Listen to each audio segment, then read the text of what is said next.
Hi, I'm Jake, and on this episode of Rig Rundown, we're looking at Sherwood's range of 6-inch jointers.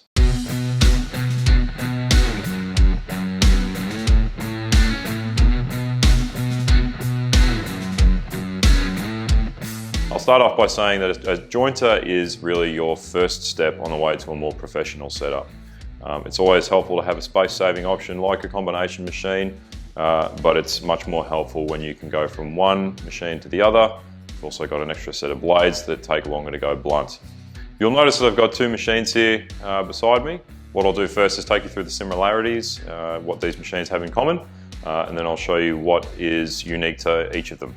So off the cuff, what do these two machines share in common? Well, for the rest of this video, I'm going to refer to them in metric measurement because we've evolved past living in trees and cutting stones in half with other rocks. So they both feature obviously 155mm capacity width. They feature approximately a 1200 long feed table. That includes in and out, split pretty much in half. So you've got about 580, 600mm to play with. And they both feature a fence that can be dropped down to 45 degrees. They both share a similar footprint and they both come as standard with a straight blade cutter block, but they can be upgraded to a spiral helical head. Now the features unique to each one. So on my left we have the standard jointer with the leg frame base. The main differences are it has the switch on the front, it has the 4-leg stand at the bottom, and it also has a lever action adjustment. Whereas the 155mm cabinet joint I have on my right features a wheel adjuster, which will give you a much finer adjustment capacity. It also features the cabinet base, which should distribute the weight a little more evenly on the floor, and the switch on top, which should make it easier to turn on and off.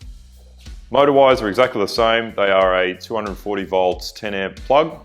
So if you're just working out of your garage, which I'm sure most of you are, this will go straight into the same socket that you plug your microwave into. As I said earlier in the video, this is your first step on the way to a more professional setup. I'm not sure about your experience, but my experience is that timber yards these days are dressing timber less and less frequently.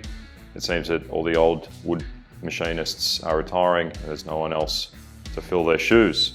But that gives us, the woodworkers, the opportunity to start doing it ourselves and relying less on others to get that stuff done.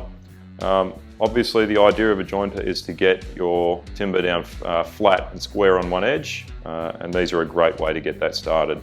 Straight blades are a great way to get started. As with all jointing, planing, thicknessing machines, I would always recommend at least looking into the spiral head option. Will save you a ton of money and a ton of time. So if you're spitballing between the two, it is a couple $100 difference, but essentially what you get with that is a much sturdier base. Some workshops have a floor that's not quite flat. It can be quite tedious trying to keep the 4-legged base flat. You also get the wheel adjustment on the cabinet jointer, which will give you a much finer adjustment as well. They throw out a lot of material, and if you've never used a jointer before, they are quite a dangerous machine, so make sure you do all your research possible before you start operating one. Once you've got one of these in your workshop, you'll understand very quickly how crucial these are in any decent operation. So that's it for another rig rundown. For more information, hit the links below. Please like, share and subscribe to help our page grow, and I'll see you in the next video.